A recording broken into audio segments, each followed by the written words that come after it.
We knew that our next challenge was to work together to develop the action plan called for in that act.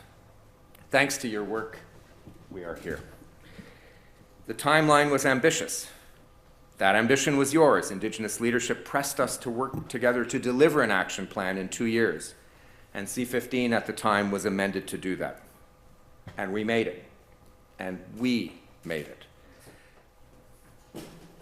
This represents a historic moment. This is a transformational document that holds potential and opportunity beyond the words written within its pages.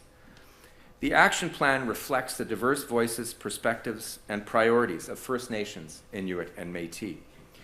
It also contains a commitment from the government to make sure that the plan is exactly what it sets out to be, a plan of action.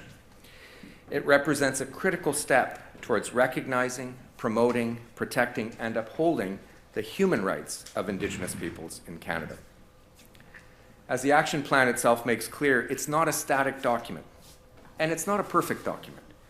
Rather, it's a living, evergreen roadmap that will continue to evolve in consultation and cooperation and co-development with Indigenous peoples.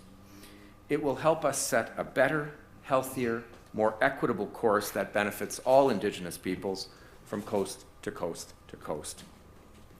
So what's in the action plan? It's the product of a collaborative process, one that involved broad and inclusive, as well as distinctions-based engagements with Indigenous peoples and communities across the country. It will guide the steps the Government of Canada will take in partnership with First Nations, Inuit, and Métis to implement the principles and rights set out in the UN Declaration and to advance reconciliation in a tangible way. It includes 181 distinct measures aimed at upholding the human rights of Indigenous peoples. Undoing 150 years of colonialism doesn't happen in the life of a single government. As I've said before, we have to identify and strip away layer after layer. But the last 2 years have convinced me that we need a way and a process for this to happen.